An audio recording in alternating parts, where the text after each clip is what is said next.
أحبائي المشاهدين، برحب فيكم بحلقة جديدة من برنامج بلا قيود. عنوان حلقة اليوم: الأطفال المحاربون من هم؟ بالحلقة رح أعرض مقابلة مع ايمانويل. اليوم هو ناشط لحقوق الطفل والإنسان، ناشط لأجل السلام، مغني راب، والرسائل بموسيقته هي رسائل من أجل السلام. شارك مؤخراً مع النجمة الأمريكية ريس ويذرسبون بفيلم بعنوان The Good Lie أو الكذبة الجيدة. الفيلم بيحكي جزء من قصة The Lost Boys of Sudan أو فتية السودان الضائعون، وهن المجموعة من الأطفال يلي هربوا من دون عائلاتهم من السودان لإثيوبيا خلال الحرب في جنوب السودان في التسعينات. ولكن في طريق الهرب مات العشرات من هؤلاء الأطفال جوعاً أو بحوادث اغتصاب وتصفية، وتم تجنيد العشرات بعمر 8 سنين للقتال. ايمانويل هو واحد من مجموعة الأطفال السودانيين صار محارب بعمر 8 سنين، ولكن يبدو أنه فرصة الشفاء يلي حصل عليها نعمة مش كتير من الناس ممكن أنه يحصلوا عليها بسهولة. بالحلقة كمان عندي مقابلة أجريتها عبر سكايب مع أخصائي الطب النفسي وعلوم السلوكيات من القاهرة الدكتور أمجد خيري. ولكن قبل ما ندخل لموضوع الحلقة واللي هي حلقة مسجلة اليوم، خليني أتوقف معكم ببعض الأفكار البسيطة عن الشفاء. كنت عم بتحدث مع صديقة زارت أحد أماكن العبادة، وبهذا المكان في دفتر الناس بيسجلوا فيه صلواتهم، وكانت الصديقة عم تخبرني قد ايه بكيت لما قريت صلوات الناس واحتياجات الشفاء عندهم.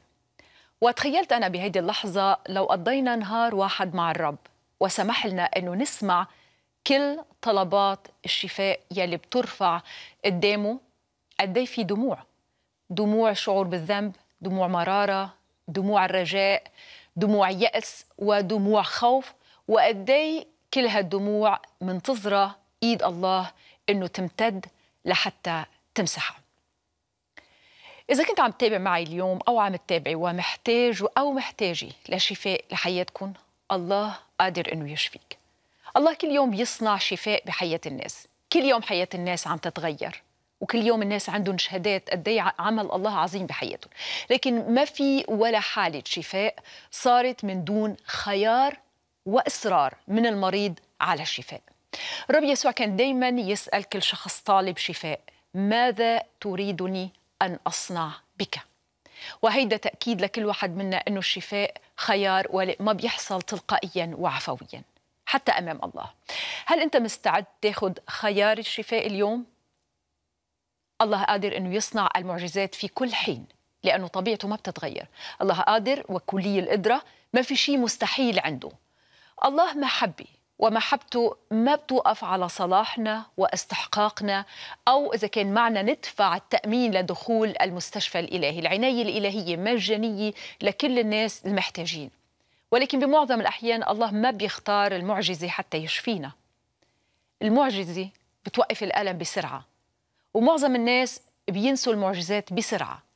والمعجزة إذا شفت تشفي موضع الألم، ولكن عملية الشفاء يلي بندخل فيها غرفة العناية الإلهية، إذا فيني أقول بهيدي الطريقة، لسيما لما بيكون الشفاء يلي نحن محتاجينه روحي ونفسي، هيدي العملية توضع حياتنا بكاملها على طاولة الجراحة الإلهية، وبتغير كل الأشياء يلي عم بتعوق حياتنا.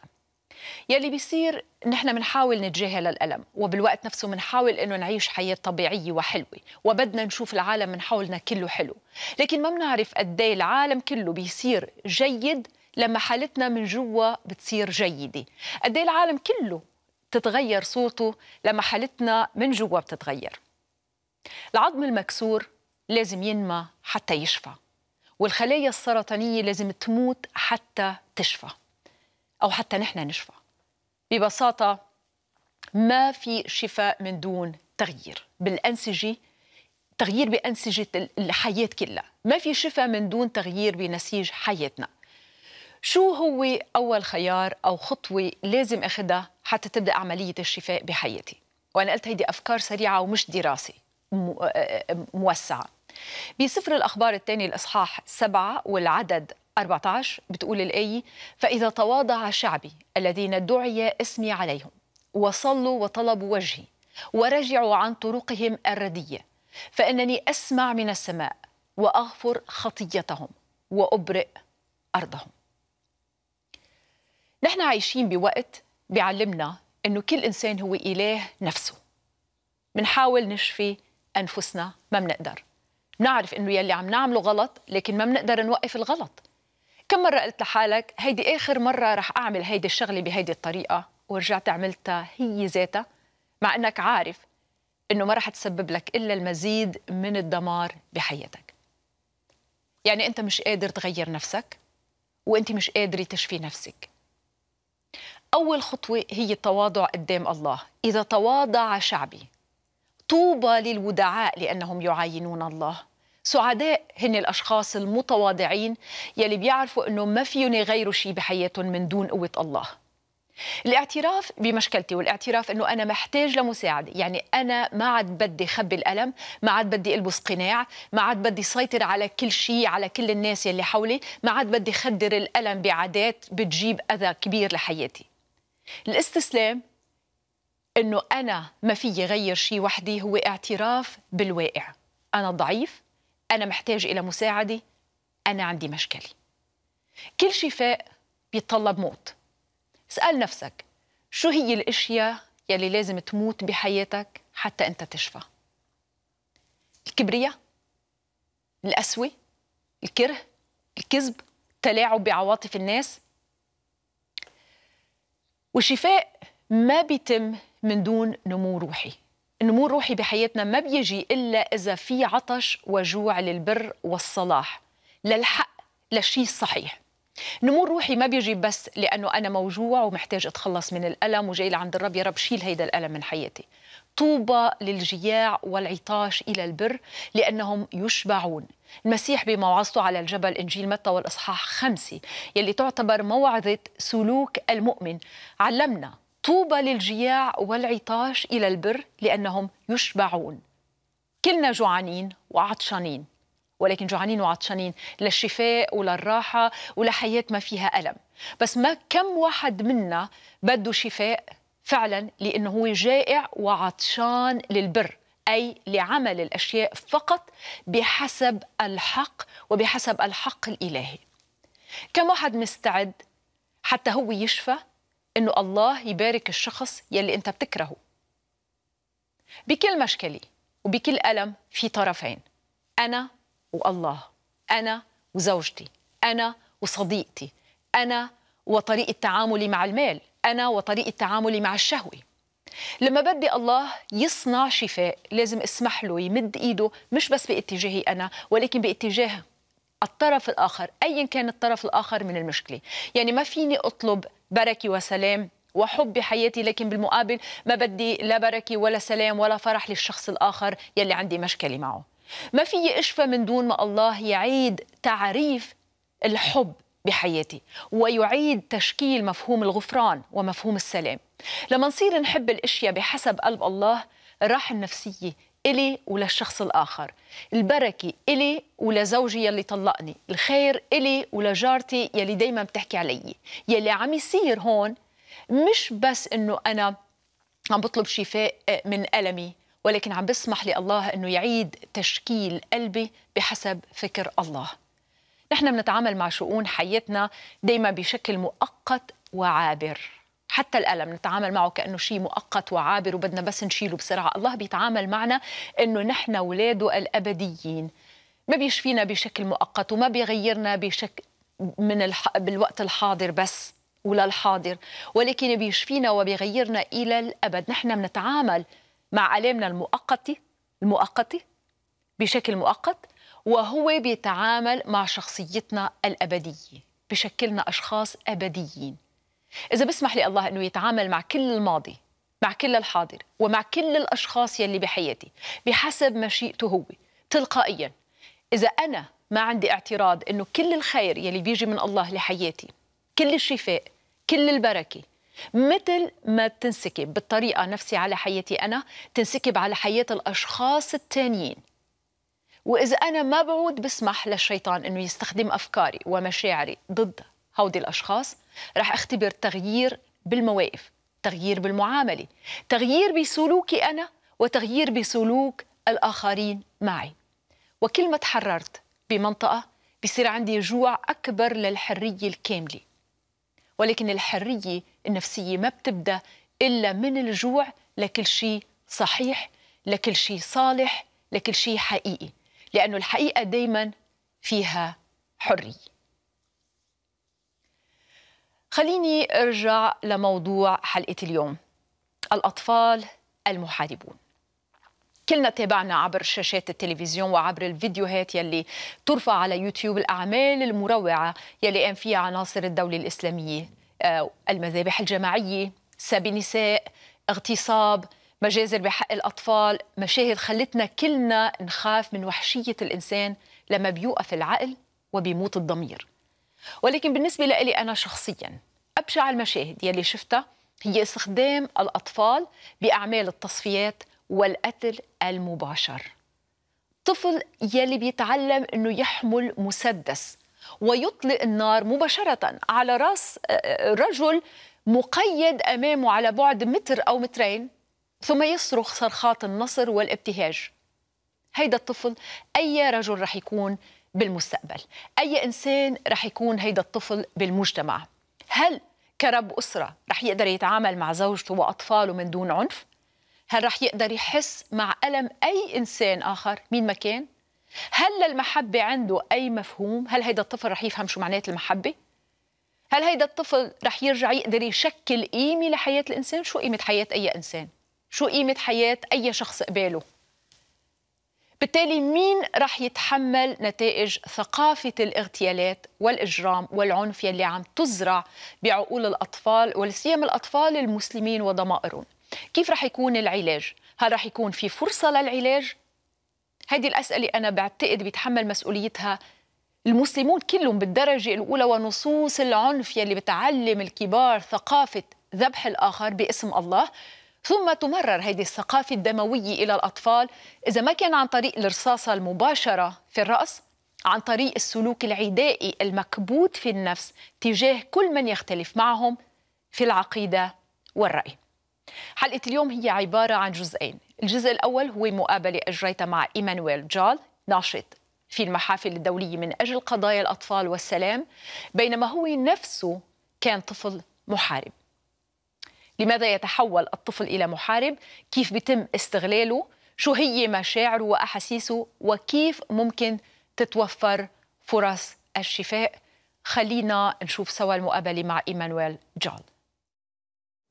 Emmanuel, I would like to welcome you to Without Shackles, بلا قيود today. Oh, thank you.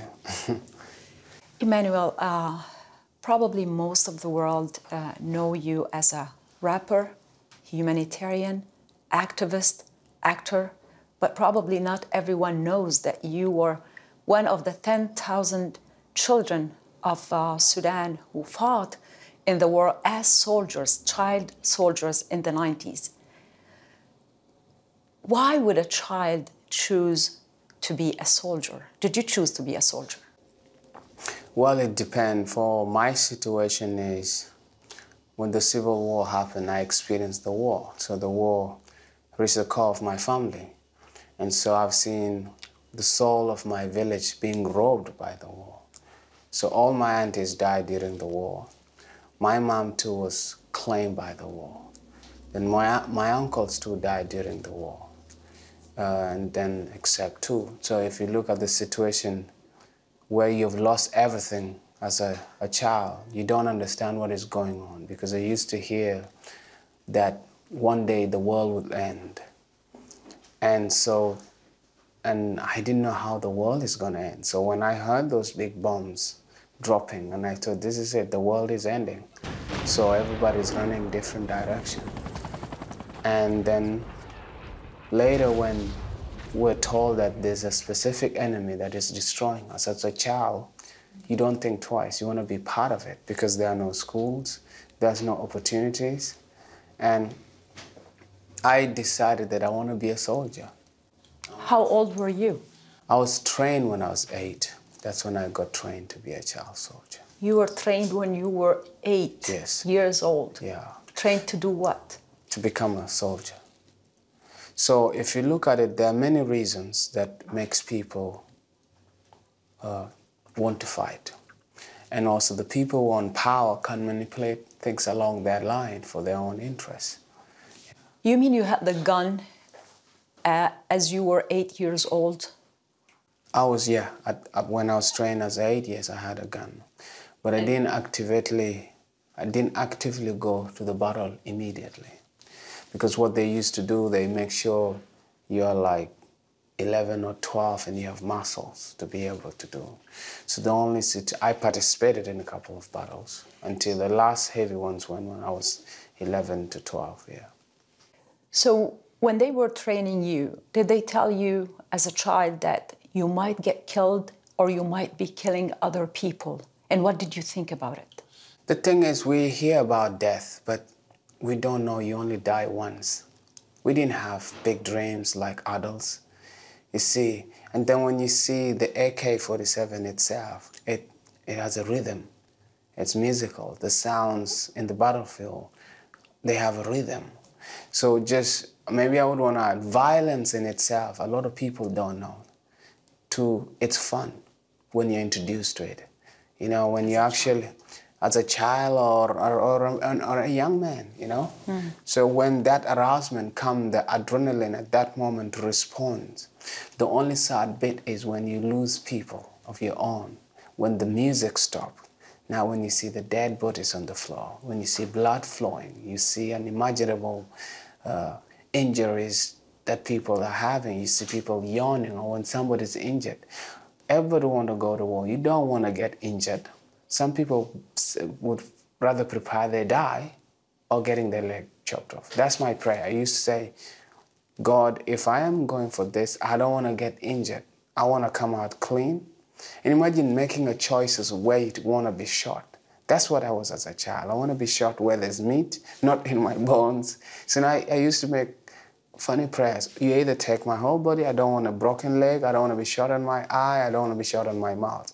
Because when you see the people who have been shot in different areas, you don't want that to happen to you. Then you realize the impact of what you are involved in. People who have lost nothing, who have lost everything, are willing to die. Because they say, if I'm alive, I'm going to die anyway and have nothing. And so they give out all their best. So that's why it's easy to manipulate an empty belly or somebody who's poor to pick an arm to go and fight than somebody who's stable. Those who are capable, who have wealth, who are able to take their families places will not be in the battlefield. You fought actual battles. What was your feeling going to the battle, coming back from the battle? As a child? It's scary. You know, you want to go to the toilet so many times. That's what happened. But you're also excited. You have the gun. So before the engagement starts, there's a lot of nervousness, you know.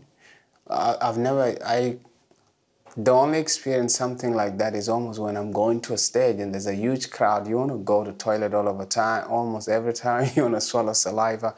So almost something like this. But once you're engaged in it, that's it. So the first bullet when you fire, and that's how people get engaged. Did you see any of your kids' friends being killed?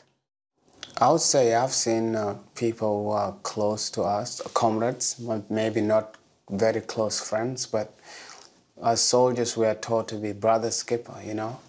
And that situation where you see where you're almost dying and somebody else have to die so that their other teams could survive. Especially maybe somebody who's injured in the battlefield, what they do is they keep a grenade with them and they tell their friends not to carry them. So when the enemy approaches, they lose it up and it saves them. You were fleeing, Eimánويل, from Sudan to Ethiopia as a child. And you almost lost your life once in the water because the boat you were in with other kids tipped and almost everybody drowned, but you survived. Your father didn't go back then looking for you. You have experienced that as it seems like it hit you so deep that your father didn't go to look for you. And the war itself, all of these memories, you know, how did it affect you? Well, a lot of things happen, you know. Even when I heard the news my mom died, I did not cry, so I kept everything. But in the journey where the boat capsized, we're like around 200 and something kids, and like 50 people were the one who came back. And what was very painful to me, even though I survived this place where other kids were smashed by crocodiles, others drowned, and other kids were beaten by hippopotamuses. Our coming back to where we left was a journey of its own. There was no food. It probably took us a couple of days, maybe 2 days. And then when I arrived, nobody from my family came. I wanted to tell them what happened. It's because I survived that time as I could remember now. The whole week, I could not smell food properly because when the boat capsized, I drank a lot of fuel, and my body was my head was almost, everything I taste smelled like that fuel. And what actually happened in that boat was a miracle, because I think as a kid what I did was a sign of a cross. That's all I did. And when I was inside there, I can't describe how I even survived, because I would say I was actually breathing in the water. I was actually seeing where I was going. So I was swimming inside the water, and I could see where I'm going, looking for a place to come out, you know, because I don't know how many minutes, 5 minutes, 4 minutes, somebody would be dead by then. And so, but I managed. I don't know. It's either a miracle or I can't remember exactly what happened. Either I was knocked out or what, but I ended up surviving, scraping one of the banks. Yeah, I am. And I got out. And so I would say that was a miracle for me. And so what I come to understand now is actually we're being kept to grow. It was like a breeding program to help these kids. When they reach a certain age, you can arm them and take them to the war. But the families of the kids were not taught. They were told their kids are going to school. How many years did you fight, like you were really in the battlefield? I wouldn't say like you have been in a battlefield continuously for 4 years. Because the battlefield varies. And I participated in those battles because I wanted to. You see, when I was trained, my desire was to kill as many Muslims and Arabs as possible. Why? Because my understanding was different. Nobody told us the reason of the war. So I thought that's the reason. Because I remember my village was burned down.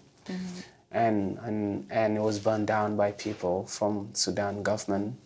With my low knowledge, mostly it's Muslims and Arabs. And so that's what I was training for. And that's what I would call it hatred or bitterness, kept me strong at that time, because I want revenge for my family.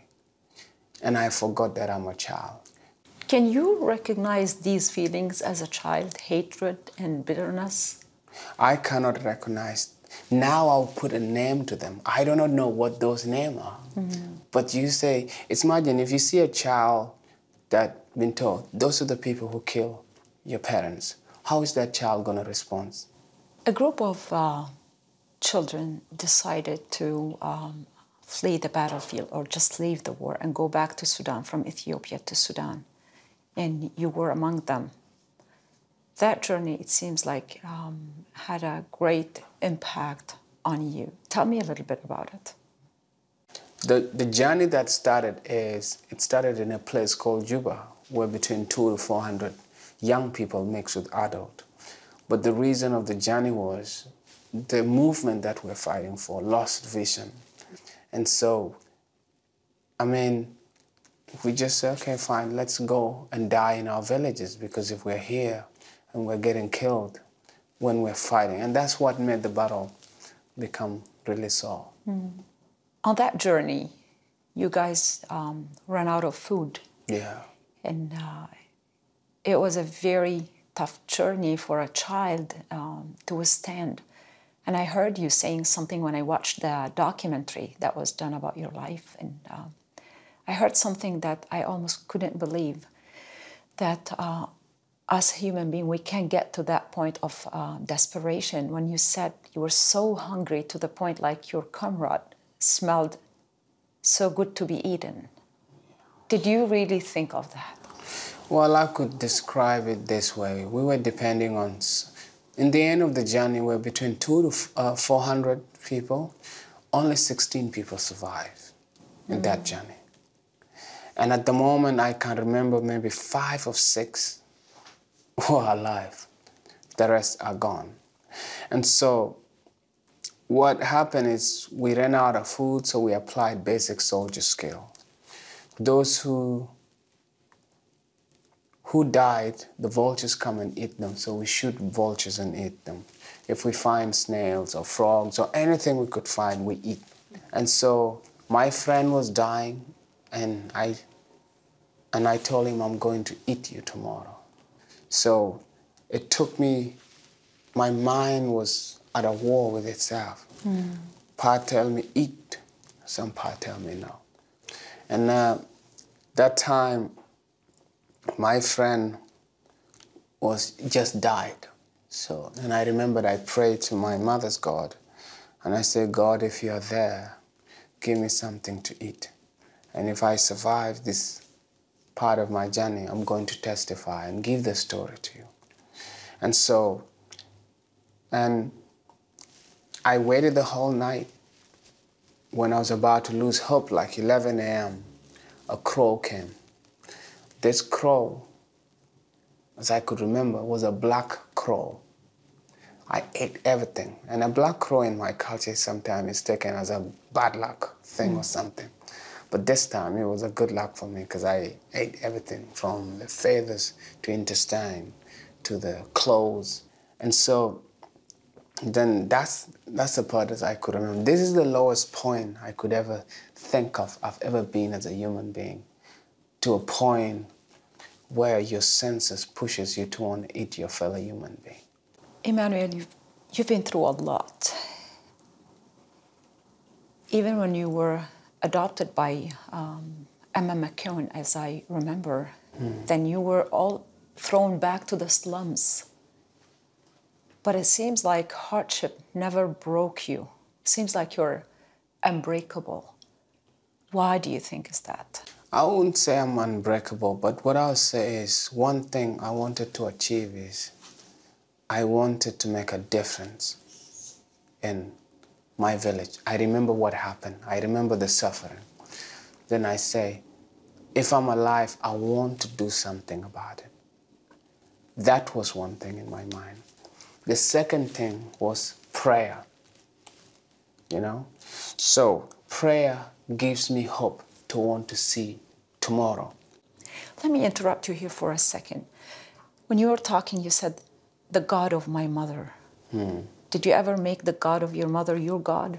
Yes. What happened is, because my mother was a Christian in the church, she used to sing. Previously, some of my family members were Muslim, like my grandmother. Even, I was told even my dad too was a Muslim. So when I go like, we have different family members who are still Muslims now, and we have other people who are Christian, but there's no problem between them. So, but those who came to the South have converted to Christianity. For you, when was the moment you felt like you want to give your life to Jesus? I mean, like, I would say, look, I gave my life to Jesus so many times. You know, was a kid, when a pastor come and preach, they tell you about hell and they promise you about heaven. I want to give their life to Jesus. Yeah, I'm here. So I remember I was baptized so many times. Some baptized John, giving yourself different names. No, but I kept the original name I was baptized for, Eimánóil. That's what I was told. That used to be called Eimánóil. When I was in Kenya, that's when I became serious about Jesus, because of the Christianity and because of dreams. One of the big dreams I had was, in my dreams, I was sleeping, and actually Christ appeared in the dream. I would either call it a dream or a vision, but everything was so real, because I think it was the turning point for everything, because I was sleeping at night and I had so many worries and everything. Then all of a sudden a huge light appeared. I could not see properly. And even though when I put my hands, closed my eyes, the light was still strong. So I put both my hands, the light was still strong. I go down to hide, the light was still strong. So I couldn't bear to actually walk in the light or even stand the light. And then I said, whatever I've done wrong, let me know, what is it? You know? And when I just say whatever I've done wrong, what is it? When I was able to actually say, if I've done any sin, what is it? So for a few seconds, I was taken through a journey of how some of my friends are living their lives and the things. So it took like few seconds for me to understand what is sin. Mm-hmm. And then in that moment, I asked for forgiveness. And when I did that, I was able to stand in the light. So I was able now to see and stand in the light and actually talk. And so then I asked, then what is going to happen with me that I'm here? So what he said is, everything you need in the beginning of creation has been given to you. So you don't need anything from me. Everything, you have it. And so I didn't understand from that. And then he left. And so I've been asking myself that question. What does he mean that everything I need, I have? Mm-hmm. I have it. How? And so when I look at it, it goes like the summation of choices I take every day will determine my destiny, which means the choices that I make, the thoughts that I put can create things. And so, and I've been trying to test that, how this is. And I say that's the experience I had when I was in Kenya. And I was a hip-hop artist in Kenya singing gospel. Mm-hmm. And so when I look at it as, the more you grow spiritually, the more your understanding become open, because you get different in doctrine. And so now I live my life for myself, you know. I read the Bible, you know, and I pray. But when I look at Islam, you know, I respect it for what it is. I look at the Buddhism, I respect it what it is. Whatever any person does, as long if whatever you believe in, if I can see God in you, in your action, then I'll respect it. Eimánóill, I cannot say enough. You have been through things that the mind cannot fathom, especially from a younger age, like from a child age. One of the moments also that really affected me so deep in your documentary was the moment when I saw you holding your sister that you have not seen for years, but she was telling you her story of she was raped many times by other soldiers. She was crying deeply on your shoulder. And you know what's happening now in the Arab world. Mm-hmm. Thousands of women have been raped by ISIS members, by other people. And these girls, few of them are back to their families. And in the Arab world, it's a big thing when a girl gets raped. She lives in shame. She cannot, she's not very well welcomed by her family even. And she doesn't know what to do with herself. And probably brothers and fathers don't know how to deal with someone that they love, but someone that they feel like society is going to shame them forever because of what happened to that precious sister or mother. As a man, as a brother holding your sister, what did you think, and how were you able to support her? Different things happen, you know. It depends on how you have grown spiritually. My response, my thoughts was, if I could get these people, I would take the justice into my hand. That's some of the thought. It's the anger. The anger. Now you balance it. Another thought tell you, you can't deal with that, you know. If there are laws governed in place, then the law can deal with that. Sometimes I don't understand it, how people look at it. All women, as I could say, women globally are the same. Women are the true citizens of the planet because they don't hold themselves into one culture and say, this is my tribe and this is my tribe. A woman is very adaptable. They can marry anywhere. They have the bigger understanding that we are one. And even if they're in love with another part from which is considered as an enemy, they'll go and settle in that family and continue to prosper.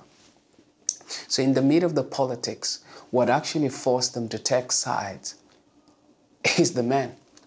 They force them to actually tell them, this is the side we stand. But when you look at it, they look at people don't understand what they're doing. So, and they become the victim of war. And so people use rape as a weapon because when you rape a woman, you have actually poisoned her. So, and if you have poisoned her, she's gonna die slowly. And the internal death is terrifying because this is pain inside. External scars can heal, but internal scars take a lifetime, you know. And so, and those what the people who rape women knows. They know we rape this woman and let her go back to her family members. She's gonna tell the story and all other people are gonna be terrified. So mostly they use it as a weapon and also to degrade as an insult, to humiliate the man in the other side. Because those men will get angry. Those men may not know what to do. And if you find a society where the women are getting raped, the men are not able to fight back to correct the situation, you find those men themselves become traumatized. A raped woman is like a walking dead, somebody who's dead but still walking. But the women that have managed to heal through that, they become like a source of light. They have enormous power. They become a strength. And they're able to engage in society and correct so many things. Kids' education, it's a cause dear to your heart. Why is that? Education is everything. Because I was given opportunity to go to school. That's when I was able to learn the truth. That's when I was able to read the Bible properly. That's when I was able to read the translated Quran. That's when I was able to learn and open my mind to different things. And education has helped me to learn and get the truth so I could forgive. Because now, even if you look around the world, when a bomb drops and people say it's ISIS, someone will think it's all Muslims doing this. Not every Muslim is a killer. True. You see? So we have psychos, leaders, hiding behind religions and manipulating the religions and the public. Yeah. Well, I've talked a lot about the child soldier. I want to talk about the rapper. You just don't, like, it seems like for me, I'm not sure, that you don't just rap to rap. There is a great message in your music. How did it start? Like, when did you start to feel like you want to do music? And what is the message in your music? My first album was a complete gospel album. But I had one song I sang about peace, and it just took off. It got me international attention. I wasn't ready. Then the things kept going on. 2005, I had to catch up with the art. First of all, I didn't understand what I got myself into. And then what actually happened again is I was put into hip-hop summit. Now I come and talk about hip-hop. Third album was called War Child. Now, after I learned what hip-hop is, it's all about telling story. So I told my story. Fourth album was See Me Mama, dedicated to my mom. Then the fifth album now, which is called The Key Is E, is about education. I have 2 songs and it formed a movie called The Good Lie, which I acted in featuring Reese Witherspoon. Did you ever imagine you as a child in the war, seeing all these tragedies, living all these terrors and dark days, that you will end up in Hollywood one day co-starring with someone like Reese Witherspoon? I never thought that I'll be in Hollywood. I never thought I'm going to be a musician. But one thing that fascinates me, when I see something and my mind says, I want to be there, it always happens. But it seems like at heart always, no matter what you do, you have one purpose. How would you sum it? I think I've gone through a lot, but I would say probably God gave me the grace to be able to handle what I have. There are those who have gone through worse situations than me. But what has made me be where I am is opportunities. Somebody gave me an opportunity. Somebody gave me a chance. Nobody's make it alone. Nobody can climb the top mountain by themselves. Nobody can make it by themselves. We have angels. And who are angels? Angels are the human beings that make themselves available to help you without expecting anything. We could say, who are demons? Demons could be any human being that just want to push you down for fun, or because they are not happy with you, or because they don't like what you're doing. And so I count my blessing. When I wake up, the biggest problem we have as human beings is we don't count our blessing. There's actually more good in life than evil. But because the evil terrify, few little things that happen here, it take a hold of our life and our time. And that's why we don't appreciate. We're children of God, so we can create whatever our thoughts want, it will create. If we want to be in a depressing life, our thoughts will create us a depressive life.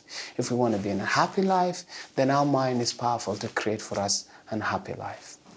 Eimانويل, you stand in high places, powerful pulpits such as the Congress, the United Nations, the World Bank. You speak around the world. And when you speak to powerful people who are in place of policy-making, decision-making, changing things, what is the message you take to them, and what is it that you hope to accomplish? The message is to create awareness. These people are bogged down by different issues every day, and they have to deal with whatever comes in their table. The more people bring attention to them about an issue, and the more they see the public is aware of it and care about it, they'll act. What is a message that you can send today especially to the Arab world, where so many children probably are used in the war and are being either used or affected by the war, subject to the war? What is the message for parents and society? How to help these children to cope with what's happening to them? What I will say is the Arab world they have been blessed by God. They have so much resources. They have rich culture. They are very generous people, a culture of generosity, of caring for one another. If you want to name one thing that would help a child to really recover or heal, or put them at least on the right path of healing from the trauma of the war, what would be that thing? Give them pen and paper mean education. And they'll overcome over it. Children are the fastest to heal. The adults are the problem. Children can heal really fast when they're given opportunities. I pray that peace come to the Arab world, and I pray that God unite them and share their rich culture, the love that is embedded in them. Basic education for every child is very important. They should make free education. They can't afford it. Education is very important for a woman. First, they are the first teachers. When a child is born, the person who holds the child is the mom. And the person who educates the child to talk is the mom. And the mom becomes the god of the child. So now if you equip the mom with different the modern way of survival, then how far will their child gonna be? Because in the modern society now, it's very important that the mother has different knowledges, because the kids look at what the mother. Fathers take credit, you know, but the mothers are the hardcore, are the core of every society. The society that suppresses their women will not progress. Thank you so much, Emmanuel. Thank you. اليوم بترك لكم كل التعليقات على عالم الأطفال الناجين من مآسي الحرب، وبحب أسمع تعليقاتكم على المقابلة والحلقة على فيسبوك وعلى comments@بلاقيود.com. الحلقة رح تنحط على الموقع الخاص لبلا قيود وعلى الفيسبوك. والجزء الأخير من الحلقة اليوم هو المقابلة مع أخصائي الطب النفسي وعلم السلوكيات الدكتور أمجد خيري من القاهرة. سألته كيف فينا نساعد أولادنا حتى يشفوا من آثار العنف والحرب. دكتور أمجد خيري، استشاري الطب النفسي والعلوم السلوكية من القاهرة، برحب فيك اليوم ببرنامج بلا قيود. أهلا بحضرتك. دكتور أمجد، أنا اليوم حابة أسألك شوي بموضوع يعني الأحداث الكارثية يلي عم يشهدها العالم العربي اليوم، يلي عم بيعيشوها الأطفال بشكل خاص. يعني أنا بعتبر هيدي الأحداث ربما ما شاهدها العالم من الحروب العالمية، وإلها أثر كبير سواء بالنسبة للدمار يلي عم بيشوفوه الأطفال أو الموت أو الإصابات. حتى بعض الأطفال يمكن عم بيشوفوا عنف، بعض الأطفال أهاليهم عم ينقتلوا قدامهم، بعض الأطفال يمكن عم بيشوفوا اغتصاب عم بيصير قدامهم. خلينا أول شيء نحكي عن الصدمات النفسية يلي عم يتعرضوا لها الأطفال خلال الحرب بشكل خاص. شو تأثيرها عليهم؟ أنت عارفة إن الطفل أكتر احتياج له هو احتياج الأمان. نعم. خصوصا لغاية سن 7 سنين بيبقى محتاج دايما الشعور بالأمان. فالطفل بيبقى في الظروف دي، سواء إنه هو شاف قتل أو شاف اغتصاب، بيبقى في حالة فزع وهلع، وفي أي وقت تلاقيه ممكن يصرخ، شديد العصبية أو شديد الانطواء، مش راضي مثلا ينزل من البيت. تعالى طب حتى ننزل نروح جنينة، أو حتى لو هم عايزين يجيبوا له الدكتور نشوفه، فالطفل رافض الحاجة اللي قدامه ودايما في حالة هلع. نعم. طبعا كتير طبعا منهم بلا شك بيبقى عندهم تبول لا إرادي، لأن دي أكتر حاجة ممكن يظهروها.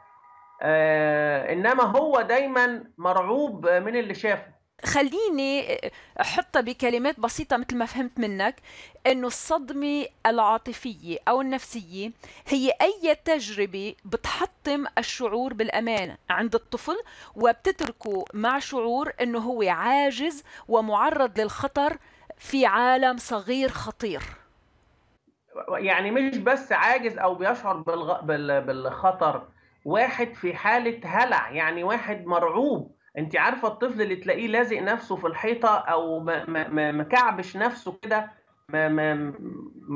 داخل جوه نفسه. نعم. الطفل اللي هو دائم الصراخ بلا سبب، لان بقولك هو اكتر احتياج كان عايزه هو الاحساس بالامان حواليه. هو على فكرة الاثار دي مش بس على الطفل، هي الاثار على الكل. صحيح. بس انا بقول ان الطفل لازال جهازه النفسي هش vulnerable.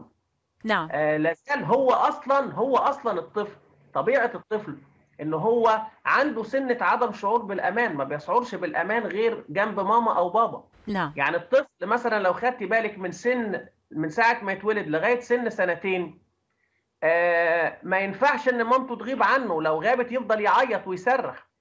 قولي مثلا لما يوصل لغايه 5 6 ممكن يبقى مندمج مع الاطفال لكن في الاخر الحاجه اللي بيشعر بيها بالامان مامته، بيته، سريره، لعبته، اغاني بيغنوها له، لعب بيلعبه.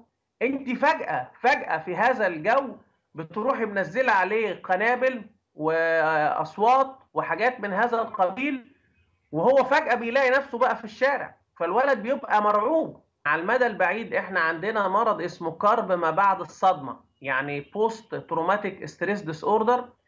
فكرب ما بعد الصدمة ده انه القصة بقى مش بتبقى خلصت، او احنا خلاص. يعني انا هفترض نظريا ان الطفل رجع البيت وبقى عنده بيت آمن، أو سافر بره العراق أو سوريا أو ليبيا وراح وعمل لجوء وبقى في بلد آمنة جدا، وعنده جناين وعنده مراجيح وعنده عربيات وعنده كل حاجة، والدولة بتوفر له كل حاجة. نعم. لا زال هيبقى عنده آثار كرب ما بعد الصدمة، إن هو أي حاجة ممكن تحصل تفكره بالحدث ده. فكرب ما بعد الصدمة بيقعد مع الناس أحيانا سنة واثنين وعشرة وخمستاشر، وأحيانا يقعد مدى الحياة. دكتور أمجد، يلي عم بفهمه منك إنه هون وكأنه صار في نوع من الانكزايتي يلي صارت بداخل الطفل موجودة كل الوقت، وأي تريجر يعني أي شيء يثيره من الخارج بيطلعها بيرجع من جديد. أنا أشكرك على كلمة الانكزايتي. يعني أضيف عليها إن إحنا عندنا النيروسز اللي هو العصاب. نعم.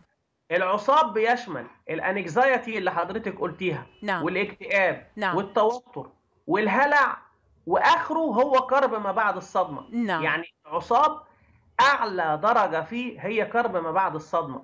دكتور أمجد، عندي سؤالين لك كتير مهمين، وأنا بعتقد كل مشاهد عم بيتابعنا هلأ حابب يعرف عنهم. نحن بالعالم العربي شبه لا نؤمن بالطب النفسي، لأنه نعتبر أنه لما بنقول لشخص روح عند الطبيب النفسي وكأنه عم نقول له أنت مجنون. إذا كنا بنآمن بالطب النفسي، بعض العائلات عاجزة إنه توفر الإمكانات المادية لتاخذ أطفالها للعلاج النفسي أو الثيرابي. تمام. شو فينا نعطي نصايح للأهل يلي ولادهم تعرضوا للصدمات؟ وخليني أشمل هون إنه الصدمة يمكن نحن عايشين ببيت ما في حده حرب، ما في أزايف، ما في رصاص، ما في اغتصاب، ولكن يمكن داخل البيت الوضع أبشع من الحرب. في عنف عائلي داخل البيت، في ربما غضب من الأهل، الأب دائم الغضب أو الأم دائمة الغضب، وهيدي كمان ممكن تسبب صدمات نفسية وعاطفية عند الأطفال. كيف ممكن للأهل يتعاملوا مع الأطفال في غياب الطبيب النفسي؟ طيب، هو طبعا احنا عندنا مشكلة في العالم العربي ان احنا لغة الحوار بيننا مش موجودة. ثانيا، احنا عندنا في عنف داخل الأسر بدون اي حاجة، بدون ما يكون في حرب او داعش او اي حاجة، في صحيح. عنف. يعني احنا العالم العربي بيقول ان للراجل العربي ضرب المرأة ضرورة. نعم. يعني حاجة للأسف. لازم تهددها ان انت تضربها، لازم تبقى معلق لها كرباج. يعني على الاقل تبقى هي شايفة دايما ان في حاجة زي دي. الطفل تطلب منه يصلي، لو رفض لازم تضربه. عندنا في العالم العربي كلمة عنف كلمة واخدة كل الابعاد اللي تتخيليها واللي لا تتخيليها. عدوان لفظي، عدوان بدني، عدوان جنسي. يعني انت الستات احيانا تقول لك انا جوزي بيغتصبني. نعم. ففي ظل هذه الظروف لما يبقى في كمان عدوان من بره، الاهل نفسهم هم نفسهم بيزدادوا عدوانية على عدوانيتهم. الناس عندنا بقى جواها كم من الغضب اللي هو في اي لحظة بينفجر. دكتور أمجد، إذا بتسمح لي هلا اليوم، إذا أنت عم تتوجه إلى الأب أو الأم يلي يعني ربما يكونوا الأب والأم هن سبب الصدمة النفسية لأولادهم، ولكن ربما وعيوا وبدهم يحاولوا يلتقطوا آثار هذه الصدمة، كيف عندهم خطوات بسيطة عملية يقدروا يطبقوها على نفسهم وعلى أطفالهم حتى يقدروا يساعدون؟ طيب، يعني أنا أول حاجة بقول للأسرة إن الزوج والزوجة لازم يكون في بينهم تواصل. وفي قاعدة نفسية إن أحسن حاجة تقدمها لأولادك إنك تحب مراتك. يعني أحسن حاجة تقدر تقدمها لأولادك إنك تحب أمهم اللي هي مراتك. مهما قدمت لهم من فلوس أو من هدايا أو من أي حاجة، مش زي إنك تحب الأم. وبالنسبة للأب والأم بنقول لهم مع عيالكم اقعد مع ولادك ضعف الوقت واصرف عليهم نص اللي بتصرفه. اقعد مع ولادك ضعف الوقت واصرف عليهم نص اللي بتصرفه، بمعنى ان انت اقعد معاهم واحتويهم، علشان هم يعني مروا بظروف قاسية جدا على عمرهم. خليني ارجع لنقطة كتير مهمة دكتور أمجد، أنا بعتبرها مفصلية بحياة العائلة كلها، وهي نقطة يلي أنت حكيت عنها، الحوار. أنت قلت نحن أمة لا تعرف الحوار، لا نعرف كيف، لا، الرجل لا يعرف كيف يتحاور مع الرجل دون غضب، الرجل لا يعرف كيف يتحاور مع زوجته دون غضب، الأم لا تعرف كيف تتحاور مع أولادها من دون غضب. والطفل يلي تعرض لصدمة تلقائيا صار عنده نوع من الغضب المكبوت والخوف المكبوت والمشاعر المكبوتة. أريد منك أنه بربما دقيقة أو دقيقة ونصف تاخد الأم والأب في طريقة عملية لترك الطفل يعبر عن أحاسيسه، لأنه نحن بنعرف أنه التعبير عن الإحساس، أنه الإنسان يقدر يعبر عن شو خوفه وشو مشاعره، هيدا جزء من الشفاء. كيف الأهل ممكن يساعدوا أولادهم ليعبروا بطريقة صحية عن مشاعرهم ومخاوفهم؟ ففعلا احنا في العالم العربي مش حاسين ان الطفل ده كائن مستقل واحنا بنسيطر عليه. وانا بقول لهم جبران خليل جبران بيقول ان ابناءكم وبناتكم ليسوا هم ابناءكم وبناتكم، لكنهم ابناء وبنات دعوة الحياة الى ذاتها. في امكانكم ان تعطوهم مشاعركم، وليس في امكانكم ان تعطوهم افكارهم، لان لهم افكارهم الخاصة. الحتة الاخيرة دي صادمة بقى. في امكانكم انتم الاباء ان تكونوا مثلهم، وليس في امكانهم هم ان يكونوا مثلكم، لان الحياة لا ترجع الى الوراء ولا تتأخر مع الايام. فاحنا بنقول للاهالي ادوا عطف وادوا مشاعر، وفي نفس الوقت دايما نقول hands for hugging and lips for kissing، يعني الايدين للاحضان والشفاه للتقبيل. يعني بمعنى تاني الحضور العاطفي للأهل بحياة الأطفال، الحضور العاطفي الحقيقي الملموس. الأم لما تحضن الولد أو البنت تسألها سؤال مباشر، أنت عاملة إيه؟ أنت حاسة بإيه؟ يعني أسئلة ليها علاقة بالمشاعر، وثقي إن العيال تقدر تعبر. خليني وقف عند هون نقطتين، لأنه قلت نقطتين كتير أساسيات. التشجيع، يعني الافرميشن للطفل، تشجيع الطفل. قلت نقطة تانية، اسأل الولد سؤال مباشر وخليه يعبر عن نفسه. احكي لي عن هون نقطتين قدام مهمين بحياة الطفل، سواء كان عنده صدمة أو ما عنده صدمة، إذا بدنا نمنع الصدمات أو إذا بدنا نطلعه من صدمة. طيب، إحنا عندنا دايما بنقول إن العالم الغربي ورا الإنسان الفاشل حتى تنجحه، إنما إحنا في الشرق إحنا ورا الإنسان الناجح حتى نفشله. يعني هم ورا الفاشل لغاية لما ينجحوه، إنما إحنا ورا الناجح لغاية لما نفشله. إحنا نفتقر جدا إلى لغة التشجيع، مش بس لغة التشجيع من الأب والأم للطفل، لغة التشجيع من الأب للأم، لغة التشجيع من الأم للأب، لغة التشجيع من المدير للموظف، وهكذا. التشجيع دي بتبقى يعني دايرة كاملة، كله بيشجع كله، لكن احنا عندنا دايما كله بيحبط كله. فأنا بقول للأب والأم على الأقل انتم وقفوا دايرة الإحباط اللي جاية عليكم من المجتمع، ودايما شجعوا أولادكم. دكتور أمجد خيري، أخصائي الطب النفسي والعلوم السلوكيات، أنا بشكرك كثير على مشاركتك معنا اليوم. شكرا جزيلا، تحت أمرك. حلقة اليوم كانت مسجلة، ولكن أنا بحب أسمع آرائكم وتعليقاتكم وأسئلتكم إذا عندكم أسئلة على الفيسبوك وعلى موقع بلاقيود.com وعلى الإيميل الخاص بالبرنامج comments@بلاقيود.com. وحتى موعد حلقة جديدة بترككم مع بركة الرب يسوع.